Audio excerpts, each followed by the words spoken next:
ઓમ શ્રી ગણેશાય નમઃ. જય શ્રી કૃષ્ણ મિત્રો. પવિત્ર શ્રાવણ માસ ચાલી રહ્યો છે અને આજે આપણે સાંભળીશું શ્રાવણ માસના સોમવારની કથા. મિત્રો, ભગવાન ભોળાનાથની કથા સાંભળવાથી આપણા સર્વ પાપ વિકાર નષ્ટ પામે છે, પુણ્ય પ્રદાન થાય છે, આપણો જન્મારો સુધરી જાય છે અને અંત સમયે મોક્ષની પ્રાપ્તિ થાય છે. તો કથા સાંભળવાનો ખૂબ જ મહિમા છે, માટે મિત્રો આ કથા સાંભળજો, બીજાને પણ સંભળાવજો અને પુણ્યના ભાગીદાર બનજો. બોલો પ્રેમથી ભગવાન ભોળાનાથનું નામ. ઓમ નમઃ શિવાય. હર હર મહાદેવ. સોમવારની શ્રાવણ મહિનાની સોમવારની કથા. જૈન નગરીના રાજા મહાકાલની વાર્તા. બહુ સરસ મજાની વાર્તા છે. ભગવાનની શિવલિંગની ઉત્પત્તિ કેવી રીતે થઈ એની પાછળ બે કથાઓ છે. તો આપણે આ સાંભળીશું. પૂરા ધ્યાનથી આ વિડીયો અંત સુધી જોવા માટે વિનંતી. આદિ અનાદિ અનંત શિવ છે, ઋષિ વૈરાગી સંત શિવ છે. શિવજીએ બ્રહ્માંડ રચાવ્યું, શિવજી જ જાણે શિવની માયા. ઓમ ગંગ ગંગ ગણપતિએ નમઃ. ઓમ નમઃ શિવાય. પ્રિય ભક્તજનો, આજની કથા કાલના કાલ મહાકાલની છે.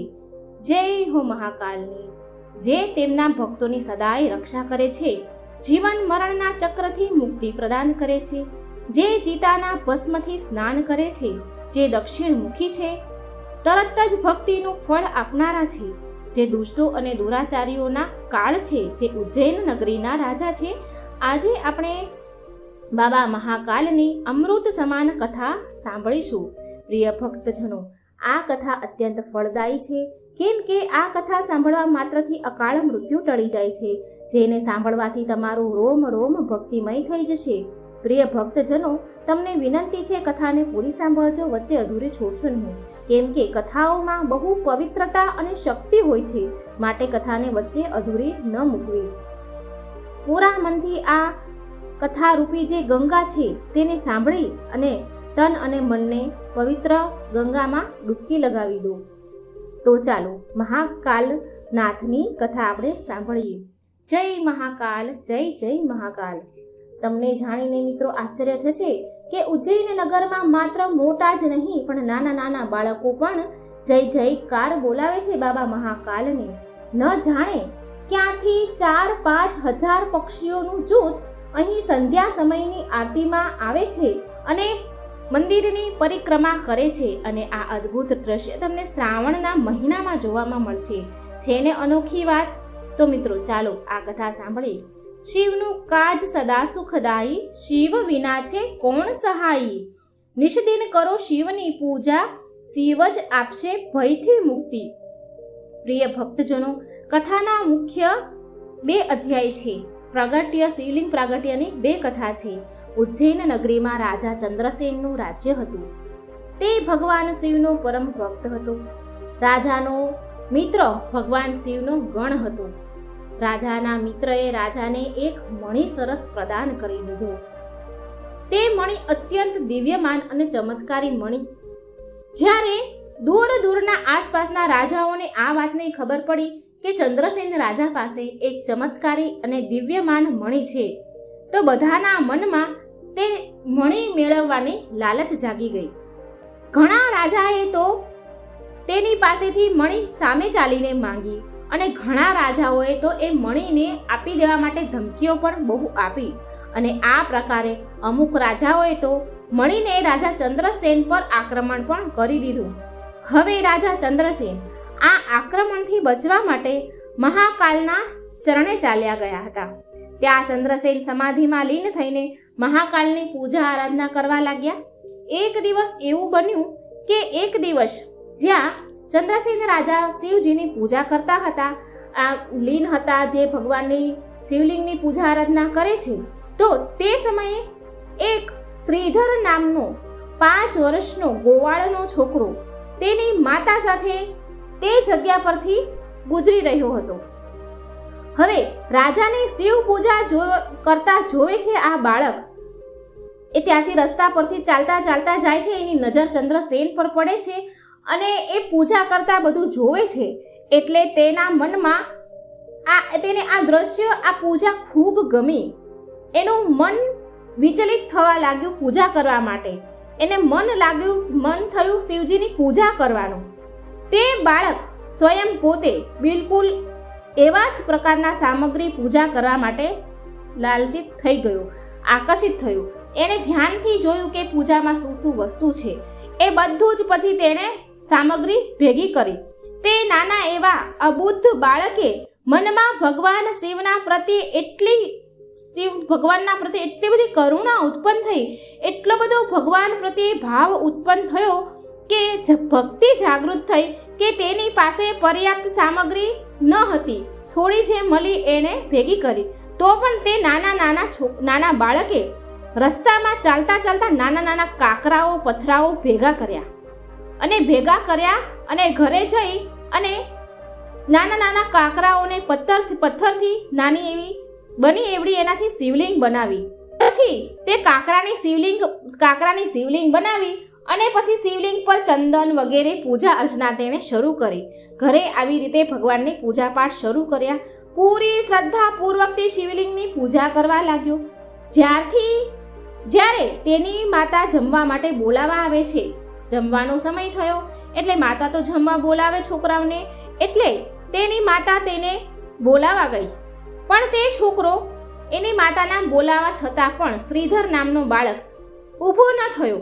તે નાના બાળકની માતા તેના દીકરાને લગાતાર અવાજ આપે છે, બોલાવી રહ્યા છે, શ્રીધર બેટા જમવા ચાલો.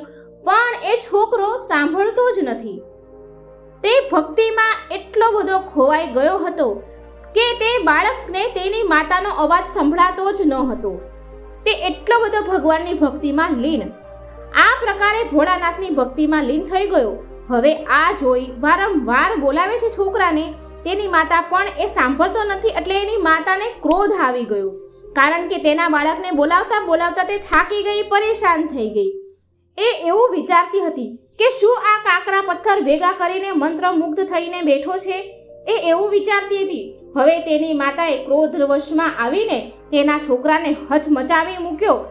સાંભળતો નતો એટલે હડબડાયો બરાબર, અને સામે મૂકેલા બધા જ સામગ્રી ઘરની બહાર રસ્તા ઉપર ફેંકી દીધી. જે પથરાની કાંકરાની શિવલિંગ બનાવી હતી એ બધું ઉપાડીને રોડ પર રસ્તા ઉપર ફેંકી દીધું. હવે તે બાળક તેની માતાનું આવું વર્તન જોઈ તેનું બધું જ ફેંકી દીધું. એટલે તે બાળક 5 વર્ષનો શ્રીધર ગોવાળ બાળક જોરથી રડવા લાગ્યો. ખૂબ રડ્યો અને એટલો બધો રડ્યો કે તે બેભાન થઈને પડી ગયો.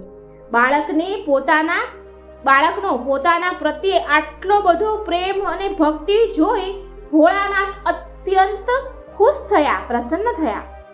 બાળક જેવો ભાનમાં આવીને તેણે આંખો ખોલી તો એને એવું જોયું કે બહુ જ મોટું ભવ્ય સ્વર્ણ રત્નોથી જડિત એક મંદિર ઊભું છે એની સામે. તે મંદિરની અંદર બહુ તેજ આપતું પ્રકાશમય એક જ્યોતિર્લિંગ ઊભું છે. તે બાળક પ્રસન્ન થઈ આનંદથી વિભોર બની ભગવાન શિવની સ્તુતિ કરવા લાગ્યો. જ્યારે બાળકના આ વાતના સમાચાર તેની માતાને મળે છે તો એની માતા એના બાળકને ગળે લગાડી અને રડવા લાગે છે. એના કર્યા પર તેને પછતાવો થાય છે. હવે આ વાતની જાણ થઈ રાજા ચંદ્રસેનને, એટલે રાજા ચંદ્રસેન પણ તે જગ્યા પર પહોંચી ગયા. તે બાળકની ભક્તિ અને સિદ્ધિ જોઈ તેને વખાણ કરવા લાગ્યા, પ્રશંસા કરવા લાગ્યા. ધીરે ધીરે એટલામાં બહુ મોટી ભીડ થવા લાગી. એટલામાં તે જગ્યા પર હનુમાનજી પ્રગટ થઈ ગયા અને હનુમાનજી બોલ્યા, હે મનુષ્યો, ભગવાન શિવજી ફળ દેનારા દેવતાઓમાં સર્વશ્રેષ્ઠ પ્રથમ દેવતા છે. આ બાળકની ભક્તિથી પ્રસન્ન થઈને બાળકને આવું ફળ આપ્યું છે, જે મોટા ઋષિ મુનિઓ કરોડો જન્મો સુધી તપસ્યા કરે છે ને તો પણ પ્રાપ્ત નથી કરી શકતા. આ બાળકની 8મી પેઢીમાં ધર્માત્મા નંદ ગોપાલનો જન્મ થશે અને દ્વાપર યુગમાં ભગવાન શ્રી કૃષ્ણ તેમની ત્યાં અવતાર લઈને અનેક જાતની લીલાઓ રચશે. હનુમાનજી આટલું કહીને અંતર્ધ્યાન થઈ ગયા અને તે દિવસથી તે સ્થાન પર નિયમિત રૂપથી ભગવાન શિવની આરાધના કરવામાં આવે છે. અને આરાધના કરતા અંતે શ્રીધર ગોવાળ અને રાજા ચંદ્રસેન શિવધામ ચાલ્યા ગયા. મિત્રો, આ હતી જ્યોતિર્લિંગના વિષયમાં એક કથા. અને હજી બીજી એક કથા છે જ્યોતિર્લિંગના પ્રાગટ્યની, મહાકાલના જ્યોતિર્લિંગની પ્રાગટ્યની. તો ચાલો આપણે બીજી કથા પણ સાંભળીશું. શિવ પુરાણના કોટે રુદ્ર સંહિતામાં 16મા અધ્યાયમાં તૃતીય જ્યોતિર્લિંગ મહાકાલના સંબંધથી સૂતજી દ્વારા આ કથા લખવામાં આવી છે. સૂતજી દ્વારા જે કથાને વર્ણિત કરવામાં આવી હતી તે અનુસાર એક અવંતી નગરમાં એક વેદ બ્રાહ્મણ હતા. તે બ્રાહ્મણ પાર્થિવ શિવલિંગનું નિર્માણ કરી તેની રોજ પૂજા પાઠ કરે. શિવજી ઉપર એને ખૂબ શ્રદ્ધા વિશ્વાસ હતો. તે દિવસોમાં રત્નમાળા પર્વત ઉપર દૂષણ નામનો એક રાક્ષસ બ્રહ્માજી પાસેથી વરદાન પ્રાપ્ત કરીને સમસ્ત તીર્થ સ્થળો પર ધાર્મિક કાર્યોમાં અડચણ ઊભી કરવાનું તેણે આરંભ કરી દીધું. જે સમયે દૂષણ અસુર તપ કરી રહ્યો હતો તે સમયે બ્રહ્માજી પ્રસન્ન થઈ અને તેને દર્શન આપ્યા. તો તેણે બ્રહ્માજી પાસેથી વરદાન માંગ્યું. બ્રહ્માજીને તે દૂષણ રાક્ષસે કહ્યું કે તમે મને વરદાન આપો અજર અમર થવાનું. પણ તેની સાથે તે દૂષણ રાક્ષસ બ્રહ્માજીને એવું પણ કહે છે કે હું હંમેશા નિરંતર ધર્મના માર્ગ પર ચાલીશ. ભગવાનને આવી રીતે ભરમાવે છે અને ભગવાને બ્રહ્માજીએ તેને અજર અમર થવાનું વરદાન દીધું. હવે આવી રીતે બ્રહ્માજીને આશ્વાસન આપી બ્રહ્માજી પાસેથી દૂષણે વરદાન મેળવી લીધું. પછી તેણે ચારેય બાજુ હાહાકાર મચાવી દીધો. બધા જ વેદ પુરાણ અને ગ્રંથોને નષ્ટ કરવા લાગ્યો. બધા જ ઋષિમુનિઓ ત્રાહિમામ પામ્યા. બધા જ ઋષિમુનિઓને તેણે કેદ કરી લીધા અને તેના ધાર્મિક પુસ્તકો ગ્રંથો બાળીને રાખ કરવા લાગ્યો. તેણે આ બહુ મોટું પાપ કર્યું હતું. પણ મહાદેવ કહેતા હતા કે જ્યાં સુધી આનો પાપનો ઘડો નહીં ભરાય ત્યાં સુધી તેનું મૃત્યુ નહીં થાય. હું સ્વયં મહાકાલ બનીને તેનો સર્વનાશ કરીશ. હવે મહાદેવની પ્રતીક્ષા રહે છે. ભગવાન વાટ જોઈને બેઠા છે કે આ દૂષણના પાપનો ઘડો ક્યારે ભરાય. હવે દૂષણ તેના પગ વધારે પ્રસરાવા લાગ્યો. વધારે ને વધારે આતંક મચાવવા લાગ્યો. તે રાક્ષસ આક્રમણ કરતા કરતા અંતે ઉજ્જૈન નગરી સુધી પહોંચી ગયો. ઉજ્જૈન નગરી પાસે એક ગામમાં પહોંચી જાય છે. ત્યાં બહુ ભયંકર તબાહી મચાવી તેણે. જન લોકોને પૂરી રીતે નષ્ટ કરવા લાગ્યો. ત્યાંના મનુષ્યો તેના પ્રાણોની રક્ષા કરવા માટે ઉજ્જૈન નગરીમાં જ વેદપ્રિય નામના એક બ્રાહ્મણ રહેતા હતા.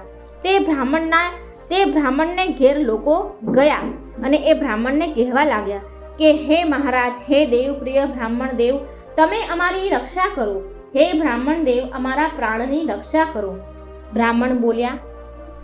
વેદપ્રિય બ્રાહ્મણ આ લોકોને આશ્વાસન આપતા કહે છે કે તમે ચિંતા ન કરો. મારા 4 પુત્ર છે. ચારેય પુત્ર મોટા તપસ્વી છે. અમારાથી જેટલું બનશે તેટલું અમે પ્રયત્ન કરીશું તમારી રક્ષા કરવાનો. તમે આ નગરીમાં સુરક્ષિત રાખવાનો હું પૂરો પ્રયાસ કરીશ. હવે આ પ્રકારે વેદપ્રિય બ્રાહ્મણે બધાને આશ્વાસન આપ્યું, શાંત કર્યા.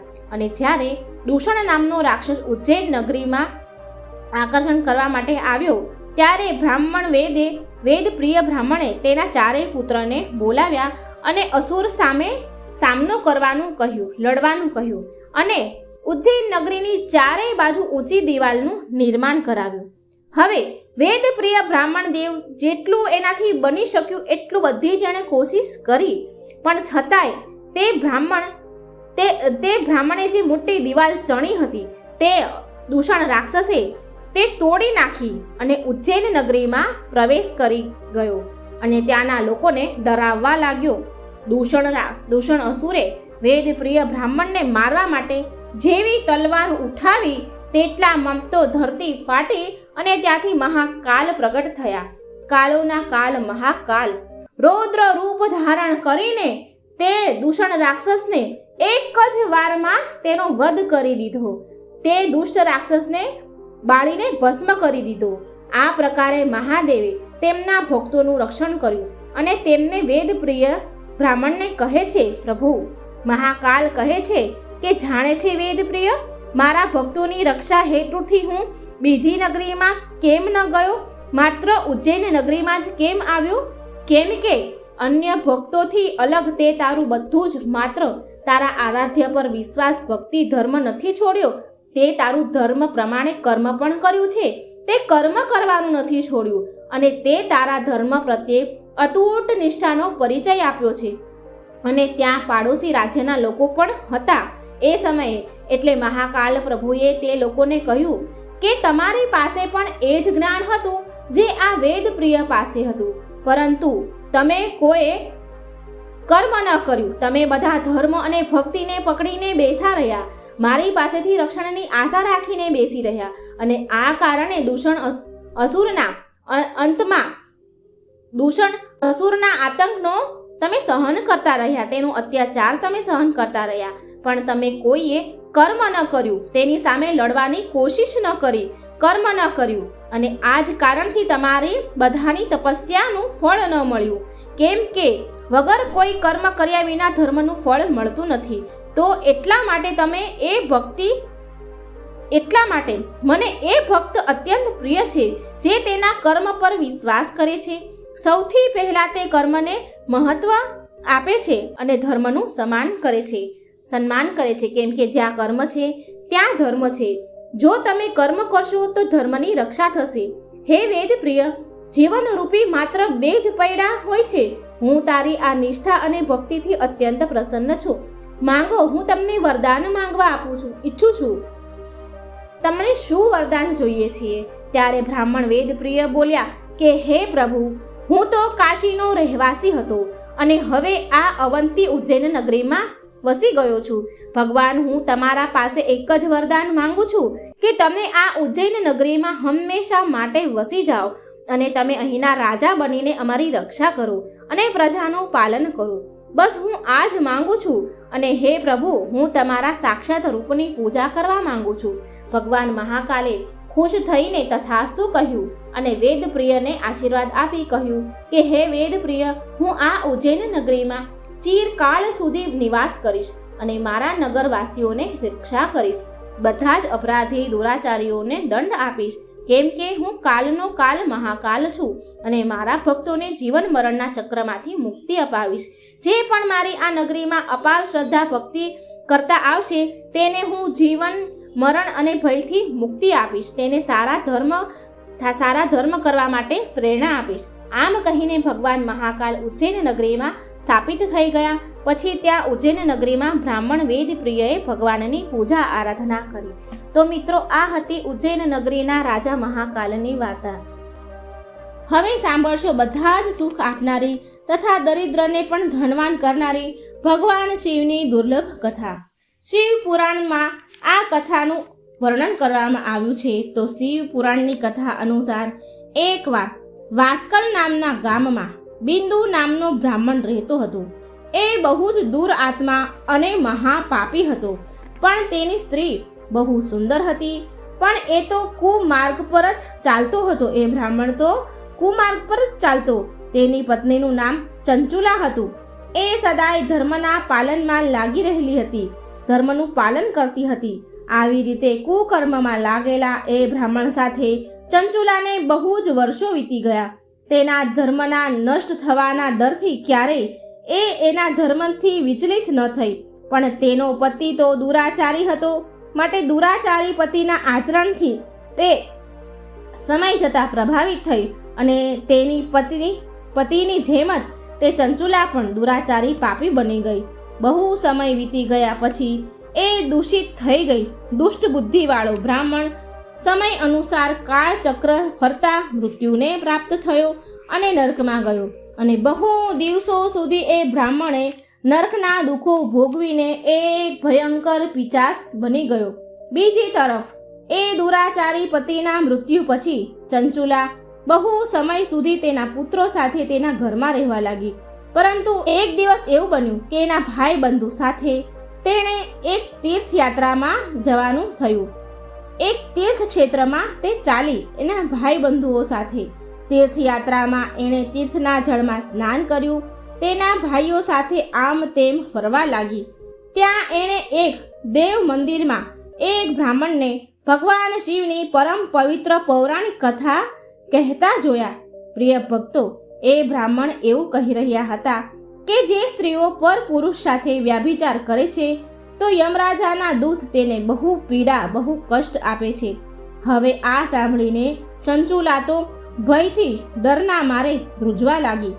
તેણે વિચાર કર્યો કે તેણે તેના પતિ સાથે બહુ પાપ કર્યા છે, તો તેને પણ એ પાપના દંડ ભોગવવા પડશે. ત્યાર પછી તેને ચેન ન પડ્યું. એ વિચલિત થવા લાગી અને એણે ચંચુલાએ એ બ્રાહ્મણને વિનંતી કરી કે હે બ્રાહ્મણ દેવ, મારા પર તમે કૃપા કરો અને મારો ઉદ્ધાર કરો. હું તમારા પ્રવચન સાંભળીને ડરથી ધ્રુજી રહી છું, કાપી રહી છું અને આ સંસારથી મને વૈરાગ્ય થઈ રહ્યું છે. મેં જીવનભર દુરાચારી કરી છે. ન જાણે મારે મર્યા પછી કેવી કેવી ઘોર યાતનાઓ નરકમાં સહવી પડશે. કોણ મારો સાથ આપશે? યમરાજાના એ ભયંકર દૂતોને હું કેવી રીતે જોઈ શકીશ? કેવી રીતે એમનો સામનો કરી શકીશ? હે પ્રભુ, તમે મારું કલ્યાણ કરો. હે બ્રાહ્મણ દેવ, મારો ઉદ્ધાર કરો. ચંચુલાના આ વચન સાંભળીને બ્રાહ્મણ બોલ્યા, હે ચંચુલા, આ તો બહુ સૌભાગ્યની વાત છે કે ભગવાન શંકરની કૃપાથી શિવ પુરાણની કથાથી તમારું મન સમય પહેલા જ સાવધાન થઈ ગયું. પછી આ તાપ જ પછતાવો જ પાપ કરનારા પાપીઓ માટે સૌથી મોટું પ્રાયશ્ચિત છે. સાધુ સંતોએ પણ પછતાવાને સમસ્ત પાપોનો નાશ કરનાર કહ્યું છે. પછતાવાથી પાપોની શુદ્ધિ થઈ જાય છે. જે પછતાય છે એ સમસ્ત ભયથી મુક્ત થઈ જાય છે, નિર્ભય થઈ જાય છે. માટે હે બ્રાહ્મણ પત્ની, તમે એ બધા વિષયોથી તમારા મનને દૂર કરો અને ભક્તિ ભાવથી ભગવાન શિવની પાવન કથા સાંભળો. આ કથાને સાંભળવાથી તમારા ચિત્તની શુદ્ધિ થશે અને તમારા જીવને મોક્ષની પ્રાપ્તિ થશે. આવું સાંભળ્યા પછી ચંચુલાએ શિવ પુરાણની કથા સાંભળવા માટેની ઈચ્છા વ્યક્ત કરી. ઈચ્છાથી મનમાં એ બ્રાહ્મણની સેવા કરવાનો સંકલ્પ કર્યો અને એની સાથે જ એ રહેવા લાગી. ત્યાર પછી એ શુદ્ધ બુદ્ધિવાળા બ્રાહ્મણ ચંચુલાને સમસ્ત શિવ પુરાણની કથા સંભળાવે છે. ત્યાર પછી સમયનું ચક્ર પૂરું થયું, એનું નિર્ધારિત આયુષ્ય પૂરું થયું અને પછી ભક્તિ, જ્ઞાન, વૈરાગ્યથી યુક્ત થઈને ચંચુલાએ તેના શરીરને કોઈ પણ પીડા વગર છોડી દીધું. એને મરણ સમયે કોઈ દુઃખ, કોઈ પીડા ન થઈ અને એનું શરીર છોડી દીધું. જેવું શરીર ત્યાગ્યું તો ચંચુલાને લેવા માટે ભગવાન શિવનું દિવ્ય વિમાન ત્યાં આવી ગયું અને ભગવાન શંકરના ગણોએ ચંચુલાને એ દિવ્ય વિમાનમાં બેસાડીને શિવલોક લઈ ગયા. એ દિવ્ય રૂપી ધારિણી દિવ્યાંગા બની ગઈ. ચંચુલા દિવ્યાંગન બની ચૂકી હતી. ચંચુલાએ ત્યાં સાક્ષાત ભગવાન શંકરને જોયા, જેના 5 મુખ હતા અને બધા જ મુખમાં તેમણે 3 આંખો હતી. તેના મસ્તક પર ચંદ્રમા શોભી રહ્યા હતા અને તેણે એમની જમણી બાજુ માતા પાર્વતીને બેસાડ્યા હતા. તેમનું શરીર ભસ્મથી ભરેલું હતું. એમના આખા શરીરે ભસ્મ લાગેલી હતી. શરીર પર શ્વેત વસ્ત્ર શોભા આપી રહ્યા હતા.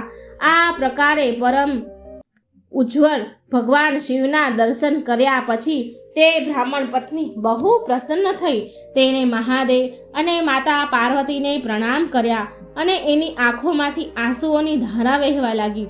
માતા પાર્વતી અને ભગવાન શિવે કરુણાથી ચંચુલાને તેની પાસે બોલાવી તેની સામે જોયું અને માતા પાર્વતીએ ચંચુલાને પ્રેમપૂર્વક તેની સખી સહેલી બનાવી લીધી. એકવાર પ્રેમથી બોલો, જય ભોલાનાથ, જય મા પાર્વતી. હે ભોળાનાથ, તમારી આ કથા સંભળાવનાર, આ કથાનો પ્રચાર કરનાર ની તમારા ઉપર કૃપા દ્રષ્ટિ રાખજો. સૌનું રક્ષણ કરજો, સૌનું કલ્યાણ કરજો. સૌરાષ્ટ્રે સોમનાથમ ચમ શ્રીશૈલે મલ્લિકાર્જુનમ ઉચ્ચૈન્યા મહાકાલમ ઓમકારમ મમલેશ્વરમ પરલ્યામ વૈદ્યનાથમ ચ ડાકિન્યામ ભીમશંકરમ સેતુબંધે તુ રામેશમ નાગેશમ દારુકાવને વારાણસ્યા તુ વિશ્વેશમ ત્ર્યંબકમ ગૌતમી તટે હિમાલયે તુ કેદારમ દુષ્મેશ્ચ શિવાલયે ઈતાની જ્યોતિર્લિંગાની સાયં પ્રાતઃ પઠે નર સપ્તજન કૃતમ પાપમ સ્મરણેન વિનશ્યતિ. બોલો ભોળાનાથની જય, શંકર ભગવાનની જય. મિત્રો, આ એક સાચી વાર્તા છે. આ વાર્તા સાંભળવાથી મનની બધી જ મનોકામના પૂરી થશે. માટે પૂરી કથા સાંભળજો અને બીજાને પણ સંભળાવજો. એક નંદુ નામનો વ્યક્તિ તેની પત્ની અને તેના 2 બાળકો સાથે ગામમાં રહેતો. તે બેહદ ગરીબ હતો. તેના બાળકો દાણાના મોહતાજ હતા. તે માટી ઉપાડવાનું નંદુ કામ કરતો હતો. રેતીને તગારા બોરીઓ ઉચકવાનું એ કામ કરતો હતો. અને આ સમયે તો શ્રાવણ મહિનો ચાલી રહ્યો હતો. વરસાદનો સમય એટલે વરસાદ પડવાના લીધેથી તેને કામ બંધ થઈ ગયું. તેને કંઈ કામ ન મળે. બિચારા છોકરાઓને તો ખાવાના ફાફા પડે. તેના ખાવાના ફાફા પડી ગયા હતા. બેહદ ગરીબી. જ્યારે નંદુ સાંજે કામ કરીને એક દિવસ ઘરે આવ્યો તો તેની પત્ની નંદુને પૂછે છે કે કઈ છોકરા માટે ખાવાનું લઈ આવ્યા છો? બાળકો બહુ જ ભૂખ્યા છે. ક્યારના તમારી આવવાની રાહ જોઈ રહ્યા છે કે પિતાજી હમણાં આવશે અને કંઈ ને કંઈ ખાવાનું લાવશે અને આપણે ખાઈશું. ક્યારના તમારી રાહ જોઈને બેઠા છે. શું લાવ્યા છો? કંઈ ઘરમાં ચોખાનો એક દાણો નથી, માટે હું શું બનાવું? એટલે નંદુ બોલ્યો, હું શું કરું યશોદા? હું કામ શોધવા માટે તો ગયો હતો, પણ કોઈએ મને કામ ન આપ્યું. હું બજારમાં આખા દિવસથી રખડ્યો, પણ કોઈએ મને કામ ન આપ્યું. અને હવે તો રાશનની કરિયાણાની દુકાનવાળા લાલાજી પણ મને હવે ઉધાર નથી આપતા. હવે મને ઉધાર આપવાની ના પાડે છે, કારણ કે ત્યાં બહુ ઉધાર થઈ ગયું છે. બહુ જ નામું છે, ત્યાં કર્જ થયું છે. હવે એ ચૂકવીશું ત્યારે જ એ આપણે અનાજ આપશે, નહીં તો આપણને અનાજ નહીં આપે. એક બાજુ વરસાદ આવી રહ્યો છે અને મારું કામ પણ બંધ છે. હું શું કરું યશોદા? તું જરા કોઠીમાં જો, ચોખાની કોઠીમાં જો. કદાચ એકાદ મુઠ્ઠી ચોખા હશે, તેનાથી છોકરાઓને જમાડી દેને, ચોખા રાંધીને ખવડાવી દેને. નંદુના કહેવાથી યશોદા ઉદાસ મનથી કોઠીમાં ચોખા લેવા માટે જાય છે. અને કોઠીમાંથી ચારેય બાજુ જે ચોખા ચોટ્યા હોય, જે ફેલાયેલા હોય, તે ચારેય બાજુથી બધા ખેરીને ભેગા કર્યા. એટલે માંડ એક મુઠ્ઠી ચોખા નીકળ્યા. અને એ ચોખાની તેણે પાણી જેવી રબડી જેવી ખીચડી બાળકોને ખવડાવી, રાંધી દીધી અને બાળકોને ખાવા આપી દીધી. બિચારા નાના છોકરા પાણી જેવી ખીચડી ખાઈને સૂઈ ગયા. બાળકોના સૂઈ ગયા પછી યશોદા બહુ રડવા લાગી અને મહાદેવને પ્રાર્થના કરવા લાગી, હે મહાદેવ, તમે ક્યાં છો?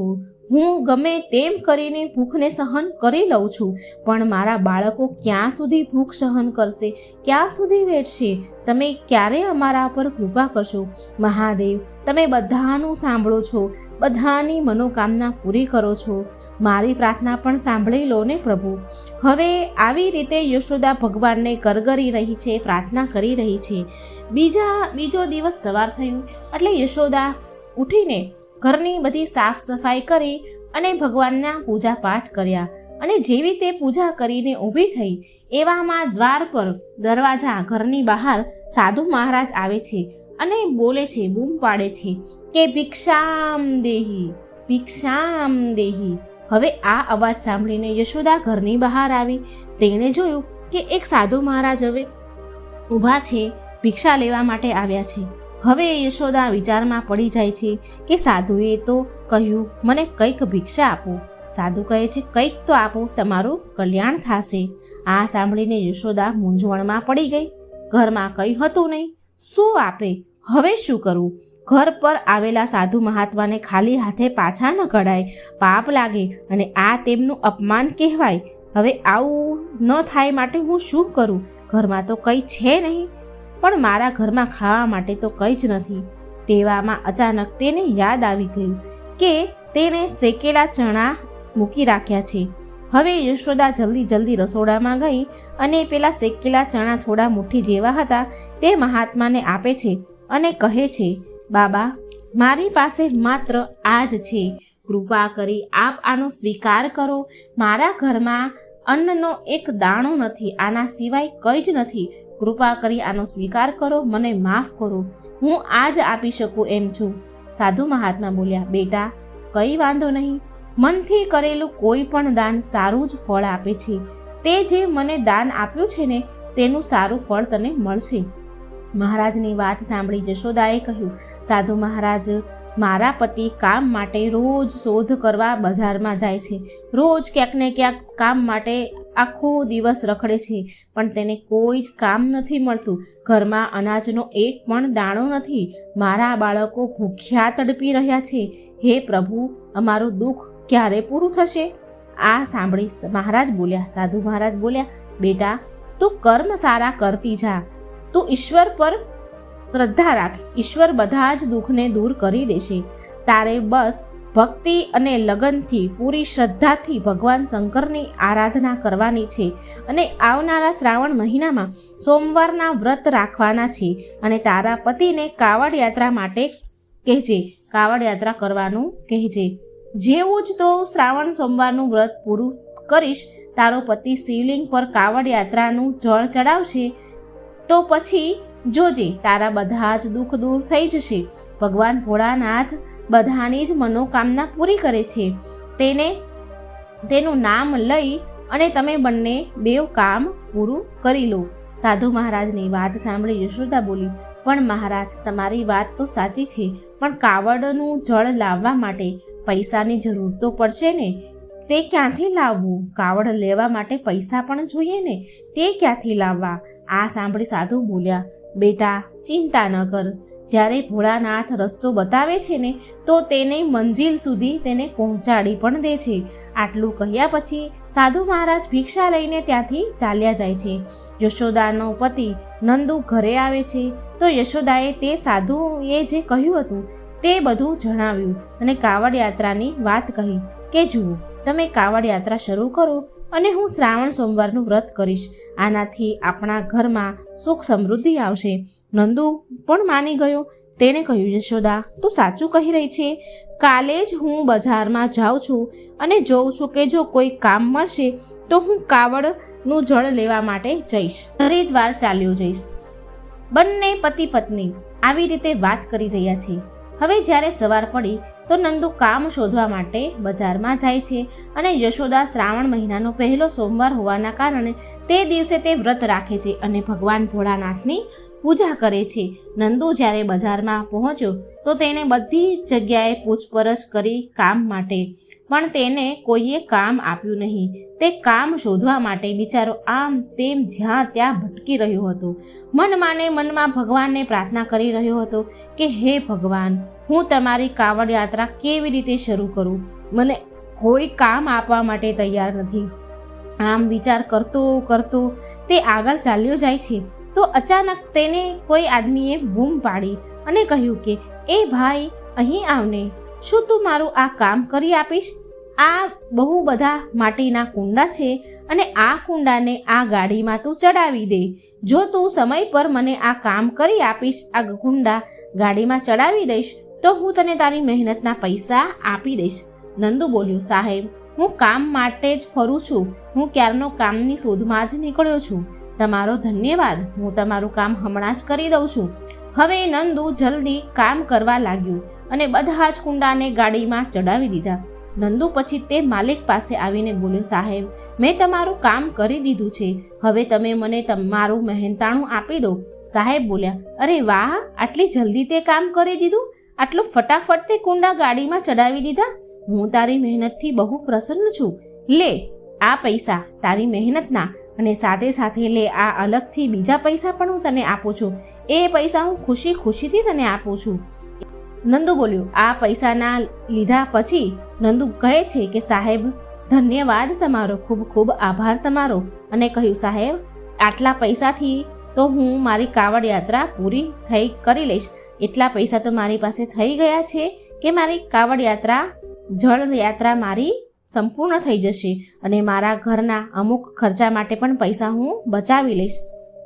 તે આદમી બોલ્યો, અરે ભાઈ, તું હરિદ્વાર જઈ રહ્યો છે? નંદુ બોલ્યો, હા ભાઈ, હું હરિદ્વાર જઈ રહ્યો છું. મારે કાવડ યાત્રા કરવા માટે હરિદ્વાર જવાનું છે. તે આદમી તેના પાકીટમાંથી પૈસા નીકાળે છે અને નંદુને આપીને કહે છે, લે ભાઈ, તું આ હરિદ્વાર જા, તો ત્યાં જઈને મારા આપેલા પૈસાથી ગંગા મૈયાને પ્રસાદ ચડાવજે, ભગવાનની પૂજા કરજે, મારા નામથી ચડાવજે અને ભોળાનાથને મારા તરફથી પ્રાર્થના કરી લેજે. નંદુએ આદમી પાસેથી પૈસા લઈને નમસ્કાર કરીને નંદુ ત્યાંથી તેના ઘરે ચાલ્યો ગયો અને તેની પત્નીને બધી જ વાત કરી. તેની પત્ની બોલી, જોયું તમે, આ શ્રાવણ સોમવારના વ્રતનું ફળ છે. તમે કાવડ યાત્રાની તૈયારી કરો. બીજો દિવસ થયો એટલે નંદુ કાવડ યાત્રા માટે ચાલી નીકળ્યો. પૂરા રસ્તામાં જતા જતા કાવડ યાત્રા સાથે જય ભોળાનાથ, હર હર મહાદેવ, જય ભોલેનાથના નારા લગાવતો લગાવતો શ્રદ્ધા ભક્તિથી જઈ રહ્યો છે.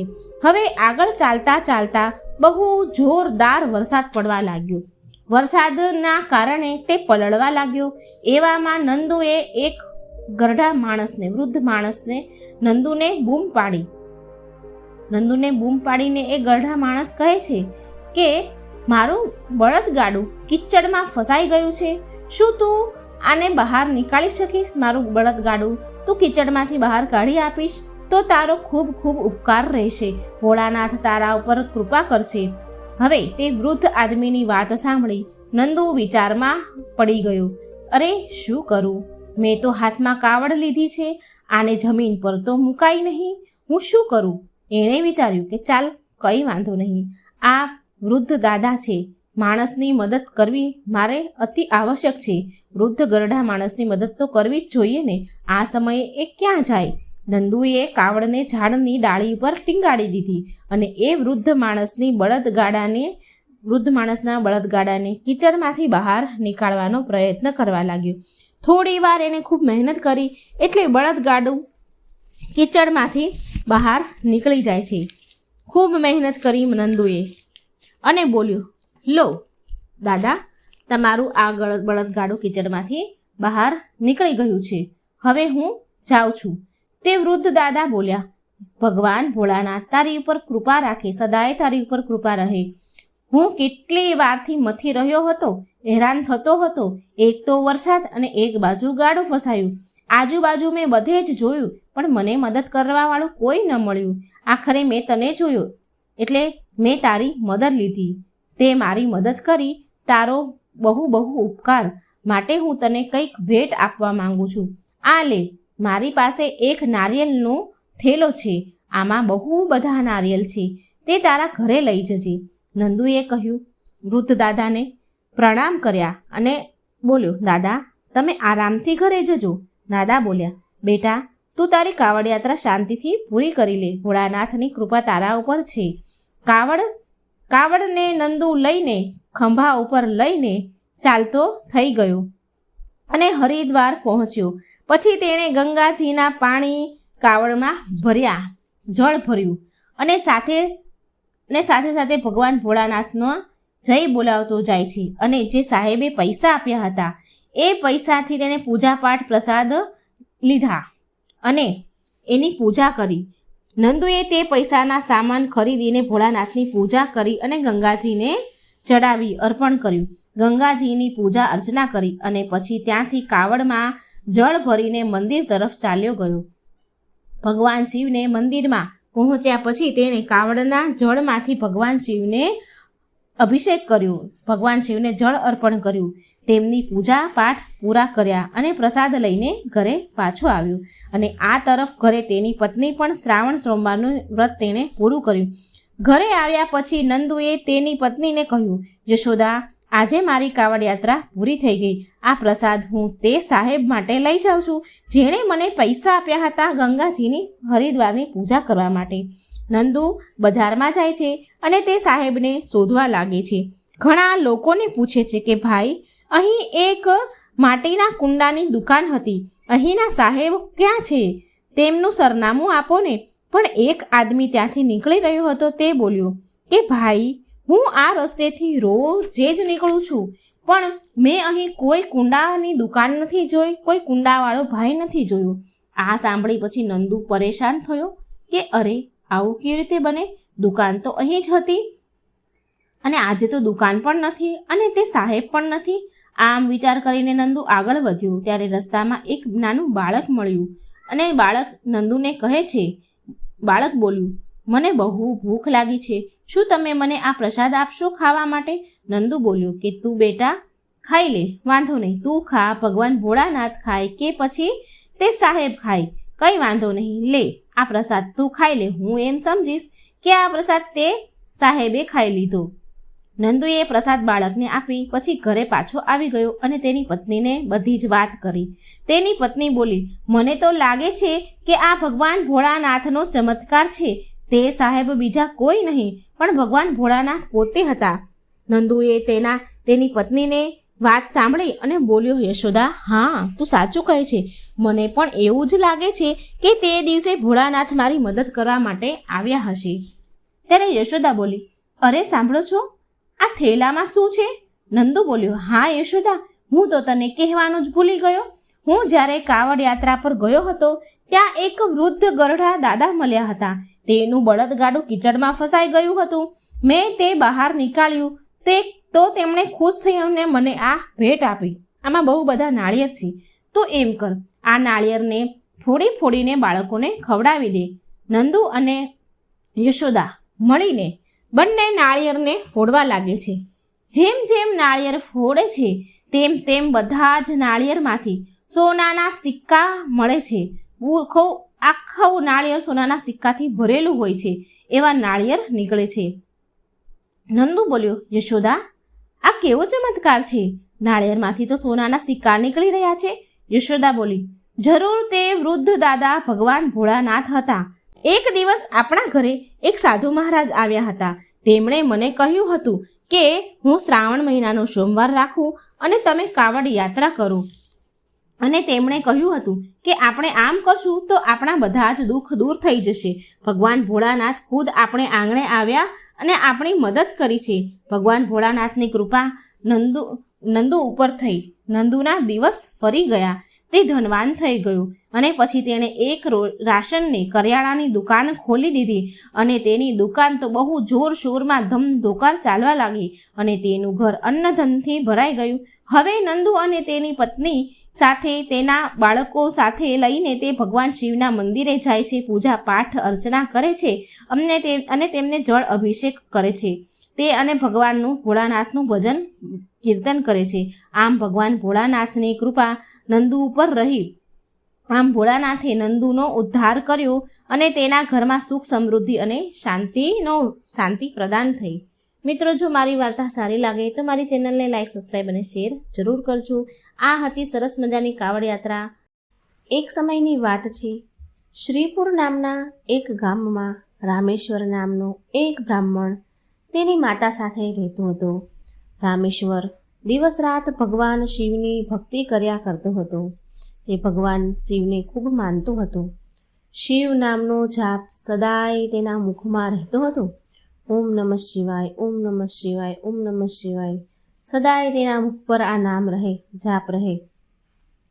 એક દિવસ સવારે રામેશ્વર ભગવાનની પૂજા કરી રહ્યો હતો ત્યારે તેમની માતા તેની પાસે આવીને કહે છે, રામેશ્વર બેટા, આજે પણ તે મને સવારે વહેલી ન ઉઠાડી અને તે જાતે જ ઘરના બધા કામ કરી લીધા છે.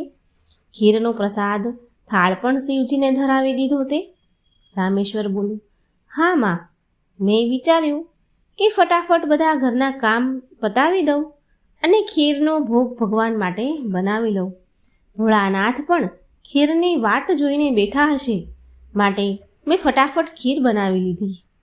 લે માં, આ ખીરનો પ્રસાદ તું પણ ખાઈને બતાવ કે કેવી છે ખીર. રામેશ્વરની માતા પણ ખીર ખાય છે એટલે રામેશ્વરની માતા કહે છે કે રામેશ્વર બેટા, તો બાળપણથી જ આ ખીર શિવજીને ખવડાવતો આવે છે, ખીરનો પ્રસાદ ભગવાનને ધરાવતો આવે છે. જ્યારે તારા બાપુ જીવતા હતા ત્યારે તે મને પ્રસાદ ખીરનો ખવડાવતા હતા અને એના ગયા પછી તે આ નિયમ બનાવી લીધો છે. બેટા, તારી ખીર બહુ જ સ્વાદિષ્ટ છે અને હા, મને ખબર છે કે ભગવાન શિવને પણ તારા હાથની ખીર ખાવા માટે રોજ વાટ જોતા હશે, રોજ એમને તારી ખીરની રાહ રહેતી હશે. એટલે રામેશ્વર કહે છે, હા માં, હું એટલે જ રોજ સવારે જલ્દી ઉઠીને પહેલાં ખીર જ બનાવી લઉં છું કે જલ્દીથી ભગવાન શિવ ખીરનો પ્રસાદ ગ્રહણ કરે, ભગવાન શિવ ખીર ખાઈ શકે. રામેશ્વરનો નિયમ હતો રોજ સવારે જલ્દી ઉઠે અને ઘરના બધા જ કામ પતાવીને પછી ભગવાન શિવ માટે રોજ ખીરનો પ્રસાદ એની હાથે જ બનાવે. આ કાર્ય પહેલાં રામેશ્વરના પિતા કરતા હતા અને તેના ગયા પછી શિવજીની સેવા અને ખીરનો પ્રસાદ એની જવાબદારી રામેશ્વરે ઉઠાવી લીધી હતી. રામેશ્વરને વિશ્વાસ હતો કે એના હાથે બનાવેલો ખીરનો પ્રસાદ શિવજી રોજ ખાતા જ હશે. આવા વિશ્વાસ સાથે તે રોજ ખીરનો પ્રસાદ એનો થાળ ધરાવતો હતો. અને આ તરફ કૈલાસ પર્વત ઉપર બિરાજમાન શિવજી એમના ભક્ત દ્વારા ધરેલો ખીરનો પ્રસાદ બહુ પ્રસન્ન મનથી બહુ ખુશ થઈને ખાતા હતા. આટલા પ્રસન્ન મનથી ખીર ખાતા શિવજીને જોઈને મા પાર્વતી કહે છે, સ્વામી, શું વાત છે? તમે તો આનંદ જ લઈ રહ્યા છો. તમને તો આનંદ જ છે. તમારા ભક્ત તમને આટલા પ્રેમથી સ્વાદિષ્ટ પકવાનો વ્યંજનો ખવડાવે છે અને તમારો ભક્ત રામેશ્વર તો રોજ નિયમ અનુસાર ખીરનો પ્રસાદ તમને આપે છે, ધરાવે છે. લાવો થોડી ખીર મને પણ આપો. રામેશ્વરના હાથની ખીર તો બહુ જ સ્વાદિષ્ટ હોય છે. શિવજી બોલ્યા, હા દેવી પાર્વતી, રામેશ્વર એટલી સ્વાદિષ્ટ ખીર ધરાવે છે, એટલો સરસ થાળ ધરાવે છે કે મન પ્રસન્ન થઈ જાય છે એની ખીર ખાઈને. એટલામાં શિવજી પાસે નંદી અને સમસ્ત શિવગણ આવ્યા. ત્યાં ભગવાન ખીર ખાઈ રહ્યા હતા. ત્યાં સમસ્ત શિવગણો આવ્યા અને નંદી શિવજીને કહે છે કે મહાદેવ, લ્યો આ ભાંગ અને ધતુરો લઈ આવ્યો છું હું તમારા માટે. અમે તમારા માટે ભાંગ ધતુરો લાવ્યા છીએ, લો પ્રભુ, ગ્રહણ કરો. એટલે શિવજી કહે છે કે નંદી, અત્યારે તો હું સ્વાદિષ્ટ ખીરનો આનંદ લઈ રહ્યો છું. એક કામ કર, ભાંગ અને ધતુરાને પેલા નાના એવા પર્વત પર મૂકી દે. હું થોડી વાર પછી એને ખાઈ લઈશ, ગ્રહણ કરી લઈશ. આટલું સાંભળી શિવગણો નારાજ થઈ ગયા અને એકબીજા સાથે ચર્ચા કરવા લાગ્યા. શિવગણોમાં નંદી, શિંગી, વીરભદ્ર, ભૈરવ બધા જ હતા. એમાં ભૈરવ બોલ્યો, અરે નંદી, શિવજી તો આપણી સામે જોતા પણ નથી. શિવજીનું પૂરું ધ્યાન તો રામેશ્વરની બનાવેલી ખીર ઉપર છે. આવું ક્યાં સુધી ચાલશે?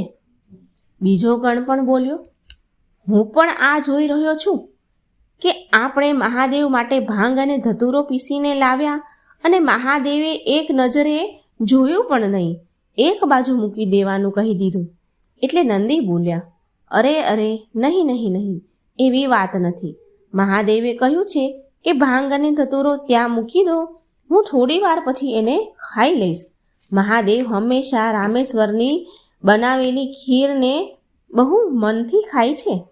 એવામાં વીરભદ્ર કહે છે, નંદી, હું તો કેટલી વાર વિચારું છું કે રામેશ્વરની ખીરમાં એવું તો શું છે કે ભોળાનાથ સૌથી પહેલાં એની બનાવેલી ખીર ખાય છે અને પછી તો બીજું કોઈ તરફ એમનું ધ્યાન જતું જ નથી. હમણાં જ તો આપણે ભાંગ અને ધતુરો લઈને આવ્યા અને ભોળાનાથે જોયા વગર જ એક બાજુ મૂકી દેવાનું આપણને કહી દીધું. નંદી બોલ્યા કે હા ભૈરવ, તું સાચું કહે છે કે શિવજીને તો ભાંગ ધતુરો એટલો બધો પ્રિય છે, છતાં પણ રામેશ્વરની ખીર સિવાય આ સમયે એમને બીજું કંઈ દેખાતું જ નથી, બીજું કંઈ વહાલું નથી. એટલે વીરભદ્ર બોલ્યા કે તો નંદી, હવે શું કરીએ આપણે કે રામેશ્વર પરથી શિવજીનું ધ્યાન ભટકી જાય ને આપણા ઉપર આવી જાય? નંદીજી બોલ્યા કે એક રસ્તો છે. નંદીએ પછી બધા જ ગણોના કાનમાં એક યોજના કહી અને યોજના કહ્યા બાદ ત્યાર પછી નંદી સહિત બધા જ ગણો પૃથ્વી પર આવ્યા અને બધાએ બ્રાહ્મણનું સ્વરૂપ ધારણ કર્યું અને એ બધા રામેશ્વર પાસે પહોંચી ગયા. એ સમયે રામેશ્વર ખીરનો પ્રસાદ માટે બજારમાંથી સામગ્રી લઈ રહ્યો હતો. બજારમાં જ હતો. બ્રાહ્મણ વેશમાં આવેલા નંદી, ભૈરવ, સિંગી, વીરભદ્ર બધા જ રામેશ્વર પાસે આવ્યા અને કહ્યું કે રામેશ્વર, તું અમને નથી ઓળખતો, પણ અમે તને સારી રીતે ઓળખીએ છીએ.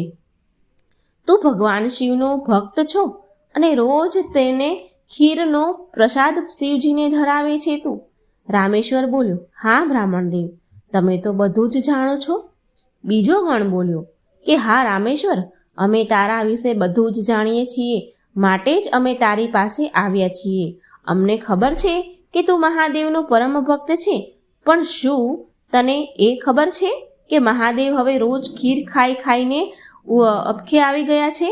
હવે ખીર એમને નથી પસંદ. રોજ ખીર ખાઈને હવે થાકી ગયા છે. માટે હવે તું થોડા દિવસ માટે ખીરનો ભોગ ધરાવવાનો રોકી દે. રામેશ્વર, તું એક કામ કર, તું મહાદેવને અઠવાડિયામાં એક જ વાર ખીરનો થાળ ધરાવ, ખીરનો પ્રસાદ બનાવીને ધરાવ. એનાથી મહાદેવને ખીરનો વધારે સ્વાદ આવશે. હવે મહાદેવને તો કેટલા બધા ભક્ત પૂજે છે, મહાદેવને એટલા બધા ભક્ત થાળ ધરાવે છે, ભોગ ધરાવે છે. એમના દ્વારા ધરાવેલા ભોગને ખાઈ ખાઈને એમને પેટ બહુ ભરાઈ જાય છે.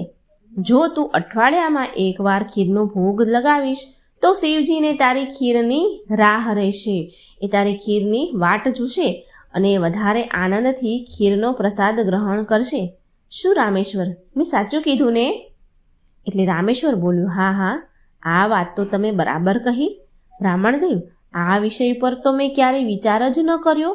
હું એક કામ કરું છું કે હું અઠવાડિયામાં એક જ વાર ભગવાનને ખીરનો થાળ ધરાવીશ, જેથી શિવજી બીજા ભક્તોનો પણ પ્રસાદ ગ્રહણ કરી શકે અને એમને મારી ખીરના મનથી રાહ જુએ. ભોળો પરમેશ્વર શિવગણોની વાતોમાં આવી ગયો. શિવગણ ખુશ થઈને કૈલાસ પર પાછા આવી ગયા. હવે રોજ શિવજી રામેશ્વરની ખીરની રાહ જોઈને બેઠા હતા. રોજ રાહ જોવા લાગ્યા કે ક્યારે રામેશ્વર ખીરનો ભોગ ધરાવે અને ક્યારે હું ખીર ખાઉં. પણ કેટલા દિવસ સુધી રામેશ્વર તો ખીરનો ભોગ બનાવ્યો જ નહીં. તો શિવજીને ખીર ખાવા ક્યાંથી મળે? હવે અઠવાડિયામાં એક દિવસ જ રામેશ્વર ખીરનો ભોગ લગાવે છે શિવજીને, અને પછી શિવજીએ એ દિવસે ખીર ખાધી. અને પછી પાછા થોડા દિવસ ફરી ગયા, શિવજીને ખીર ન મળી. તો ભગવાન શિવ વિચારવા લાગ્યા કે રામેશ્વર તો મને રોજ ખીર ધરાવતો હતો અને હવે અઠવાડિયામાં એક જ વાર કેમ ધરાવે છે? શિવજીએ એમની આંખો બંધ કરી અને બધી જ હકીકત એમને જાણી લીધી. તેમને બધી ખબર પડી ગઈ. શિવગણોની જે કરતૂત હતી એ એમને ખબર પડી ગઈ અને આંખ ખોલી અને ભગવાન તો બહુ ગુસ્સે થયા. શિવજી તો એની આંખો તો લાલ પીળી થવા લાગી. ભગવાન શિવજીની આંખો લાલ ચોળ થઈ અને શિવગણો પર બહુ એમને ગુસ્સો આવ્યો. શિવજીને આટલા ગુસ્સામાં જોઈને બધા જ શિવગણો શિવજીને હાથ જોડીને માફી માંગવા લાગ્યા. શિવજી બોલ્યા, નંદી, શિંગી, વીરભદ્ર, ભૈરવ, તમે બધા ગણો શું જાણો છો કે તમે શું કર્યું છે? મારા ભક્ત રામેશ્વર દ્વારા અર્પણ કરેલી ખીર મને કેટલી પ્રિય છે અને તમે બધાએ શું કર્યું? અને તમે રોજ એને ખીરનો ભોગ ધરાવવા માટે ના કહી દીધી. એટલે ગણોએ માફી માંગી કે હે મહાદેવ, અમને માફ કરી દો, અમારાથી ભૂલ થઈ ગઈ છે. ગણો કહે છે, મહાદેવ, જ્યારે અમે તમને ખીર ખાતા જોતા હતા તો અમે એમ વિચારતા હતા કે તમે અમારી તરફ ધ્યાન નથી આપી રહ્યા, તમે અમારી તરફ નથી જોઈ રહ્યા. શિવજી બોલ્યા કે અચ્છા, તો આ કારણ છે. પણ તમે બધા એ નથી જાણતા કે મારો પ્રેમ મારા બધા જ ભક્તો માટે એક સમાન છે. હું તમને ગણોને કેવી રીતે ભૂલી શકું? તમે તો મારા હૃદયમાં વાસ કરો છો. તમે બધા તો મારી જ શક્તિ દ્વારા ઉત્પન્ન થયા છો. સંસારમાં પ્રત્યેક ભક્ત મને એક સમાન પ્રિય છે અને પ્રત્યેક ભક્તના હૃદયમાં હું જ વિદ્યમાન છું. માટે મારો પ્રેમ ક્યારેય પણ ઓછો કે વધારે નથી થઈ શકતો. માતા પિતા માટે તો એમના બધા જ બાળકો માટે પ્રેમ એક સમાન હોય છે. તો પછી તમે કેવી રીતે આ ભૂલી શકો? ભગવાન શિવની વાત સાંભળીને બધા જ શિવગણ સમજી ગયા કે એમણે કેટલી મોટી ભૂલ કરી દીધી છે. સાચે જ ભગવાન શિવ માટે એમના ભક્તોનો પ્રેમ એક સમાન હોય છે. ત્યાર પછી બધા જ શિવગણ ફરી એકવાર બ્રાહ્મણનું સ્વરૂપ લઈને ધરતીલોક પર આવ્યા અને રામેશ્વરની પાસે ગયા અને રામેશ્વરને કહે છે કે અમને ભગવાન શિવનો સંદેશ આવ્યો છે કે શિવજી એવું કહી રહ્યા હતા કે તારી ખીર એટલી બધી સ્વાદિષ્ટ હોય છે કે શિવજી 1 અઠવાડિયાભરની વાટ નથી જોઈ શકતા. એ તારી ખીર ખાધા વગર નથી રહી શકતા. અઠવાડિયામાં એકવાર ખીરના ભોગથી તેમનું મન નથી ભરાતું. માટે શિવજીની આજ્ઞા છે કે તું રોજ ખીરનો ભોગ ધરાવજે, બનાવજે અને શિવજીને અર્પણ કરજે. રામેશ્વર બોલ્યો કે તમે સાચું કહો છો બ્રાહ્મણ દેવ? ભગવાન શંકરને મારા હાથની બનાવેલી ખીર એટલી બધી પ્રિય છે. સારું, હવે હું રોજ ખીરનો પ્રસાદ શિવજીને ધરાવીશ. આ સાંભળીને રામેશ્વર બહુ ખુશ થયા. હવે રોજ ફરી રામેશ્વર ખીર બનાવીને ભગવાન શિવને થાળ ધરાવે છે. હવે તો સમસ્ત શિવગણ પણ રામેશ્વરની ધરેલી ખીરનો પ્રસાદ બહુ આનંદથી ખૂબ પેટ ભરીને ખાય છે. ભગવાન શિવ અને મા પાર્વતી ગણોને આવી રીતે ખીર ખાતા જોઈને મંદ મંદ હસવા લાગ્યા. ભગવાન શિવે એમના પરમ ભક્ત રામેશ્વરને બધી જ સુખ સુવિધા પૂર્ણ કરી દીધી. બધી રીતે એને સુખ સંપત્તિ શાંતિ આપી અને તેના જીવનમાં ક્યારેય કોઈ કઠણાઈ મુશ્કેલીઓ ન આવી. રામેશ્વરના લગ્ન બહુ જ સુશીલ અને સુંદર કન્યા સાથે થયા અને થોડા વર્ષ પછી એના ઘરે 2 બાળકોનો જન્મ થયો. રામેશ્વર તેના પરિવાર સાથે સંપૂર્ણ જીવન ખુશી ખુશી જીવ્યો અને રામેશ્વરને અંતમાં મોક્ષ પ્રાપ્ત થયો. તો મિત્રો, અહીં વાર્તા પૂરી થાય છે અને આ વાર્તામાંથી એવું જાણવા મળે છે કે ભાવથી કરેલી ભક્તિ ભગવાન પાસે પહોંચી જ જાય છે. જે પણ મનથી આપણે આપણી શક્તિ પ્રમાણે જે પણ આપણે પ્રભુને અર્પણ કરીએ છીએ તો એ ભગવાન જરૂર સ્વીકારે છે. મિત્રો, જો મારી વાર્તા સારી લાગે તો લાઈક અને શેર કરજો. મારી ચેનલને સબસ્ક્રાઈબ જરૂર કરજો. કમેન્ટ બોક્સમાં ભોળાનાથનું નામ પણ જરૂર લખજો. જય શ્રી કૃષ્ણ. રાધે રાધે. Thank you.